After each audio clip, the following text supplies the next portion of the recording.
तो अस्सलाम वालेकुम सभी फ्रेंड्स को। तो दोस्तों माय नेम इज़ हारिस। तो फ्रेंड्स ये उर्दू एचटेट के रिगार्डिंग ये चैनल है दोस्तों। तो जो भी साथी उर्दू एचटेट की तैयारी कर रहे हो, जैसे कि टीजीटी पीजीटी पीआरटी कोई सा भी लेवल की दोस्तों उर्दू से, तो उनके लिए बहुत ही बेस्टफुल है। तो फ्रेंड्स बात करते हैं मेन मुद्दे की। तो इसमें जो आज का पेपर हुआ था 10वीं क्लास का, यानी कि एचबीएससी जो बोर्ड ने कैसा पेपर लिया है दोस्तों, उसके बारे में है। तो एक बार हम उस पर नज़र डालते हैं एचबीएससी बोर्ड ने कैसा पेपर 10वीं की क्लास का लिया था। तो कहीं ना कहीं दोस्तों इन्हीं इन्हीं क्वेश्चनों में से दोस्तों एच स्टेट में पूछे भी जाते हैं, कई बार घुमा फिरा के यही क्वेश्चन आ जाते हैं। तो एक बार हम उस पर नज़र डाल लेते हैं कैसा क्वेश्चन है दोस्तों, कैसा पेपर लिया था। तो अब चलते हैं क्वेश्चन की ओर। जैसे कि यहाँ पूछा है दोस्तों, मिर्ज़ा गालिब के वालिद का इंतकाल के बाद उनकी जो परवरिश थी किसने की थी। तो दोस्तों मिर्ज़ा गालिब के जो वालिद का नाम वालिद के इंतकाल के बाद क्वेश्चन में पूछा है उनके उनकी परवरिश किसने की थी दोस्तों। सबसे पहले बात करें दोस्तों मिर्ज़ा गालिब की जो पैदाइश है दोस्तों 1797 में इनकी पैदाइश हुई थी। कब तो हुई थी दोस्तों 1797 में इनकी पैदाइश हुई थी। आगरा, यानी कि आगरा उत्तर प्रदेश। आगरा का दूसरा नाम अकबराबाद भी, इसको भी याद रखना। तो दोस्तों और 1869 में इनकी वफ़ात हुई थी मिर्ज़ा गालिब की। और इनके जो वालिद का नाम था अब्दुल्ला बैग और इनके चचा का नाम था दोस्तों नसरुल्ला बैग। वालिद के इंतकाल के बाद दोस्तों, जब वालिद का इंतकाल हुआ था दोस्तों, इनके जो चचा था नसरुल्ला बैग ने इनकी परवरिश की थी। तो यानी कि हमारा राइट आंसर बी, यानी दूसरा हमारा राइट आंसर हो जाएगा। एकदम सिंपल है दोस्तों, इतना हार्ड नहीं है। नेक्स्ट चलते हैं आगे की ओर। तो दोस्तों इसमें पूछा गया है नेक्स्ट क्वेश्चन पे, प्रोफेसर मोहम्मद मुजीब की पैदाइश कहाँ हुई। तो दोस्तों प्रोफेसर मोहम्मद मुजीब की जो पैदाइश है दोस्तों, सबसे पहले बात करें इनकी जो पैदाइश है 1902 में इनकी पैदाइश हुई थी। कब हुई थी दोस्तों 1902 में इनकी पैदाइश हुई। कहाँ पर, लखनऊ में इनकी पैदाइश हुई थी। और दोस्तों 1985 में इनकी वफ़ात हुई कि कहाँ पर, दिल्ली। तो इनकी पैदाइश कब हुई थी दोस्तों, लखनऊ में इनकी पैदाइश हुई थी प्रोफेसर मोहम्मद मुजीब की। और ये मूर्ख ड्रामा निगार के नाम से भी जाना जाता है दोस्तों, कई बार पूछा जाता है मूर्ख ड्रामा निगार कौन है दोस्तों, ये प्रोफेसर मोहम्मद मुजीब ही है मूर्ख ड्रामा निगार। तो दोस्तों हमारा राइट आंसर सी, यानी तीसरा हो जाएगा। नेक्स्ट चलते हैं आगे की ओर। बिसात के क्या मायने हैं दोस्तों। बिसात के मायने होते हैं दोस्तों किसी के बारे में कोई मतलब किसी की हैसियत जानना, यानी कि बिसात के मायने हैं दोस्तों हैसियत। तो यानी कि डी राइट आंसर हो जाएगा। बिसात कहते हैं दोस्तों हैसियत से। नेक्स्ट चलते हैं आगे की ओर। काठ का घोड़ा कहानी के मुसन्निफ कौन है दोस्तों। काठ का घोड़ा है जो दोस्तों हमने बहुत बार पढ़ा है, 10वीं की जो चैप्टर है काठ का घोड़ा, यानी कि रतन सिंह का है दोस्तों। किसका है दोस्तों, रतन सिंह, यानी कि राइट आंसर फर्स्ट यानी पहला हो जाएगा। और बात करें दोस्तों रतन सिंह की जो पैदाइश है, ये भी पूछा जाता है। रतन सिंह की पैदाइश 1927 में कहाँ पर हुई थी दोस्तों, सियालकोट जो कि पाकिस्तान में है। और रतन सिंह के दो नावलेट थे, दरबदरी और उड़न खटोला। दोस्तों याद रखना बहुत ही मोस्ट इम्पोर्टेंट है, ये पूछा जाता है। उड़न खटोला किसका है, तो दोस्तों रतन सिंह का है। तो हमारा राइट आंसर फर्स्ट यानी पहला हो जाएगा। ये सैयद एहतसाम हुसैन, इनके बारे में थोड़ी सी जानकारी ले लेते हैं दोस्तों। ये आजमगढ़ में पैदा हुए थे 1912 में। ये तरक्की पसंद तहरीक से वाबस्ता रहे थे सैयद एहतसाम हुसैन। ये मीर तक मीर। तो इनकी जो पैदाइश है दोस्तों 1722-23 में इनकी पैदाइश हुई थी। कहाँ पर, आगरा। और 1810 में इनकी वफ़ात हुई थी लखनऊ में। आसिफुद्दौला को वहाँ दावत पर गए थे दोस्तों ये, तो इनकी वफ़ात वहाँ हुई थी। ये गालिब, गालिब के बारे में हमने पढ़ लिया। दोस्तों इनकी जो दो खत थे ऊद हिंदी और उर्दू मोल्ला। तो दोस्तों काठ का घोड़ा कहानी के मुसन्निफ है Ratan Singh. Right answer first यानी पहला हो जाएगा। नेक्स्ट चलते हैं आगे की ओर। तंजीम के क्या मायने हैं दोस्तों। तंजीम कहते हैं एक इदारा, यानी कि तंजीम के मायने इदारा, यानी कि राइट आंसर बी यानी दूसरा हो जाएगा। नेक्स्ट चलते हैं आगे की ओर। अवामी शायर किसे कहा जाता है दोस्तों। अवामी शायर किसे कहा जाता है दोस्तों, सबसे पहले बात कहें अवामी शायर कहा जाता है नज़ीर अकबर आबादी, यानी कि कौन सा राइट आंसर है हमारा, डी राइट आंसर हो जाएगा, नज़ीर अकबर आबादी। और ये है बच्चों के शायर दोस्तों, कौन है दोस्तों बच्चों के शायर, इस्माइल मेहरटी।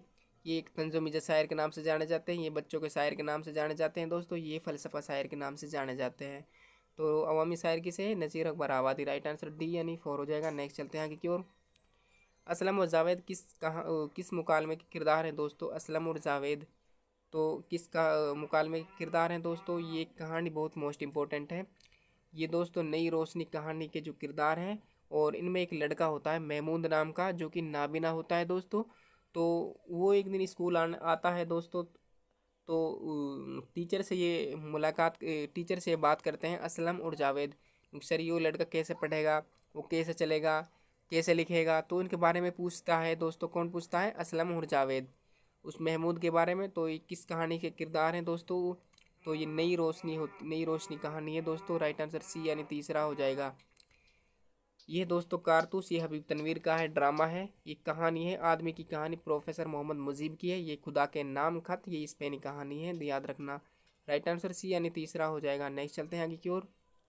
ए शरीफ इंसानों को किसकी नज़म है दोस्तों? ए शरीफ इंसानों, ये है दोस्तों साहिर लुधियानवी की नज़म है। और इनकी पैदाइश है दोस्तों लुधियाना पंजाब में हुई थी। कहाँ हुई थी दोस्तों? लुधियाना पंजाब। कब हुई थी दोस्तों? 1921 में। और 1980 में इनकी वफात हुई थी कहाँ पर? मुंबई में।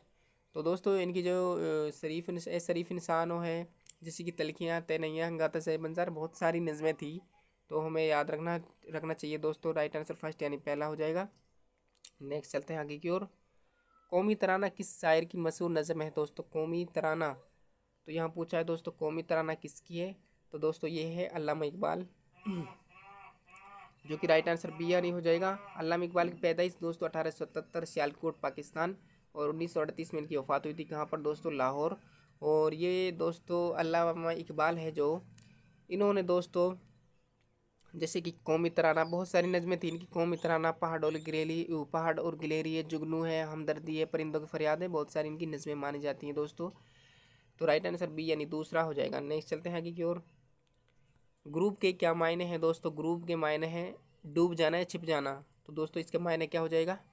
डूब जाना। तो राइट आंसर कौन सा हो जाएगा हमारा दोस्तों? बी यानी दूसरा हो जाएगा, सूरज या चांद डूब जाना, डूबना।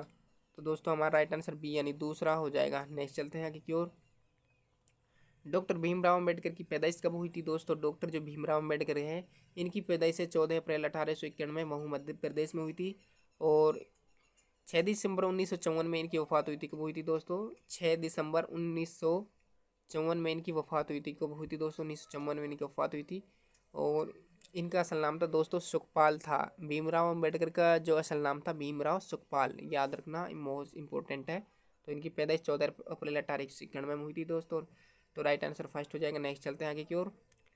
हस्ती अपनी हबाब की सी है, ये गज़ल के शायर कौन है दोस्तों? हस्ती अपनी हबाब की सी, ये नुमाइश शराब की सी। तो दोस्तों यह है मीर तकमीर की, बहुत ही मोस्ट इंपॉर्टेंट गज़ल है दोस्तों। क्या हो जाएगा? बी यानी दूसरा राइट आंसर हो जाएगा। नेक्स्ट चलते हैं आगे की ओर। जिस नज़म में खुदा की तारीफ़ बयान की जाती है उसे क्या कहा जाता है दोस्तों? जिस नज़म में खुदा की तारीफ़ बयान की जाती है, तो दोस्तों सिंपली है दोस्तों, उसे हम्द कहा जाता है। तो यानी कि राइट आंसर बी। और जिसमें प्यारे नबी सल्लल्लाहु अलैहि वसल्लम की तारीफ़ बयान की जाती है उसे नात कहा जाता है। तो कसीदा के 5 अरकान होते हैं दोस्तों, कौन कौन से? 5 अरकान, तस्बीब, गुरेज, मदह, तलब और दुआ। 5 अरकान ये हैं दोस्तों। मरसिया का मायने है रोने या मातम करना। इसके 8 अरकान है दोस्तों। कितने 8 अरकान?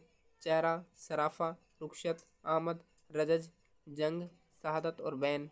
याद रखना बहुत मोस्ट इंपॉर्टेंट है दोस्तों। जिस नज़म का खुदा की तारीफ बयान की जाता है तो उसे हमद कहा जाता है। Right answer B. नेक्स्ट चलते हैं आगे की ओर।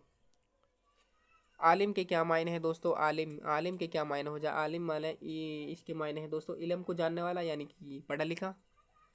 इल्म को जानने वाला आलिम कहा जाता है दोस्तों। क्या है दोस्तों? इल्म वाला या पढ़ा लिखा। तो राइट आंसर हो जाएगा हमारा बी यानी दूसरा हमारा राइट आंसर हो जाएगा। नेक्स्ट चलते हैं आगे की ओर।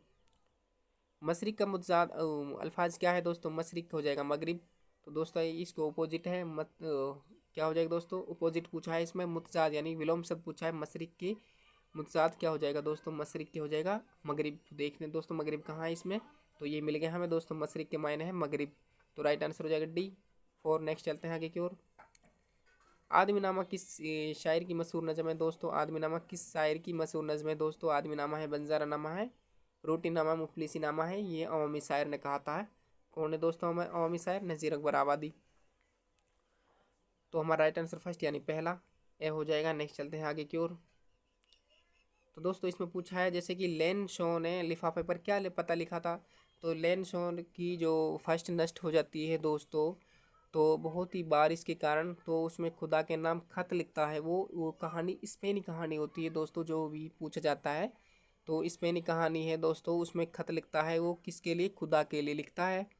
तो वो खुदा के लिए तो थोड़ी पहुंचता खत, तो वो पोस्ट मास्टर है जो कि डाकिया के पास वो खत पहुंचता है दोस्तों। तो उन्होंने इस पर एक मतलब कि इन्होंने इसके ऊपर का एक विश्वास जाना था दोस्तों। ये मतलब कितना विश्वासीन बंदा है। तो उसको वे अपने जो साथियों से टोटल मिलाकर 70 रुपये अदा करके उस लिफाफे में रख देता है। तो दोस्तों लेन शो ने उस खत पर ना खुश होकर दोबारा खत लिखता है, क्योंकि उसको तो 100 रुपये की मानन थी कि क्योंकि उसकी फसल को नष्ट हो गई थी। तो दोस्तों उसके ऊपर एक खत है, बहुत बड़ी कहानी है ये। तो मैं आप लोगों को शॉर्ट बता रहा हूँ, इसका पूरी डिटेल नहीं बता रहा दोस्तों। और नेक्स्ट है दोस्तों नज़ीर अकबर नेकी और बदी। ये दोस्तों नज़ीर अकबर आबादी की है नेकी और बदी कि नजम के मुताबिक किसकी नाव पार उतरती है। इसमें सिंपली है दोस्तों, जो दूसरों की नाव पार उतारता है उसी की नाव पार उतरती है। तो इम्पोर्टेंट है दोस्तों, हमें दूसरों को भला करना चाहिए, दूसरों को बुराई न करनी चाहिए। तो दोस्तों नेकी और बदी में नज़ीर अकबर आबादी ने कहा था, जो दूसरों की नाव पार उतारता है उसी की नाव पार उतरती है। तो राइट आंसर है दोस्तों हमारा। नेक्स्ट चलते हैं आगे की ओर। छूत छात से मुल्क को क्या नुकसान पहुंचा दोस्तों, ये भीमराव अम्बेडकर है दोस्तों। एक बार की बात है दोस्तों, भीमराव अम्बेडकर है जो महू मध्य प्रदेश में एक गांव है, सितारा के स्कूल में पढ़ा करते थे। तो अचानक ये जब एक एक आलीशान बंगला था इसके एक औरत का दोस्तों वहाँ के जिस साय में खड़ा हो गया था अचानक बारिश के कारण। तो दोस्तों उसने कहा, उसके ललकारते हुए कहा, इस उस औरत ने कहा कि मैं नहीं चाहती आपको यहाँ पर खड़ा हो। इस नीची कास्ट यानी जो नीचे तबके के लोग हैं, तो उसके ऊपर है दोस्तों। ये बहुत ही बड़ी इंपॉर्टेंट है दोस्तों, ये आप पढ़ के देखना इस कहानी को।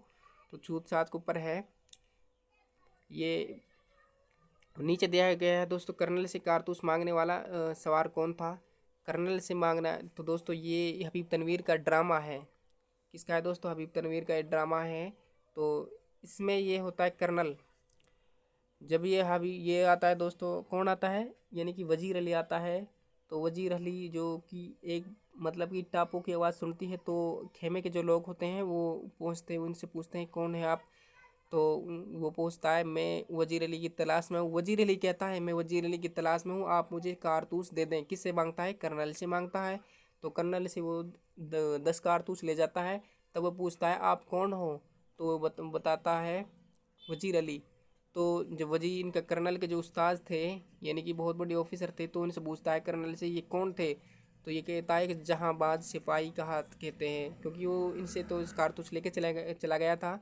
तो ये ऊपर बहुत बड़ा ड्रामा था हबीब तनवीर का, आप पढ़ के देखना इसको। नेक्स्ट है आगे की ओर। इंसान की ज़िंदगी की हकीकत के क्या है मीर की गज़ल के मुताबिक। इंसान की ज़िंदगी की हकीकत दोस्तों, इंसान की ज़िंदगी एक पानी का बुलबुला की तरह है, पता नहीं कब ये बुलबुला बुझ जाए। तो दोस्तों उनकी गज़ल है मीर की गज़ल के ऊपर, आप इसको पढ़िए, बहुत ही इंपॉर्टेंट है।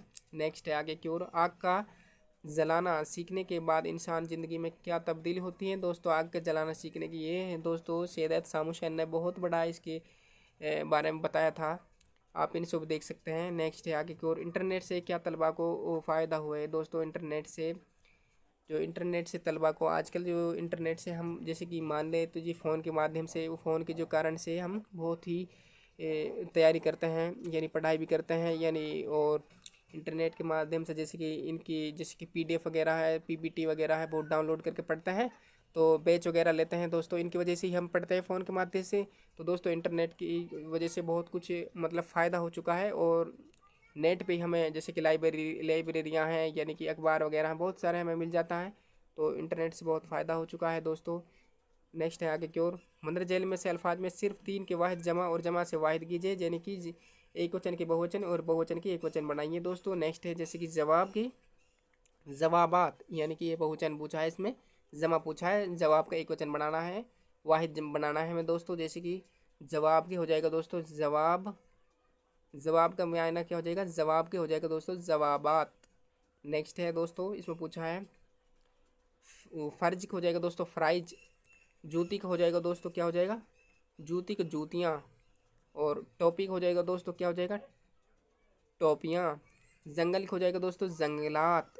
ये जंगल है दोस्तों, यहाँ जंगलात हो जाएगा, क्या हो जाएगा दोस्तों, जंगलात। जंगलात। और सवाल का हो जाएगा दोस्तों क्या हो जाएगा, सवालात। सवालात। सवालात।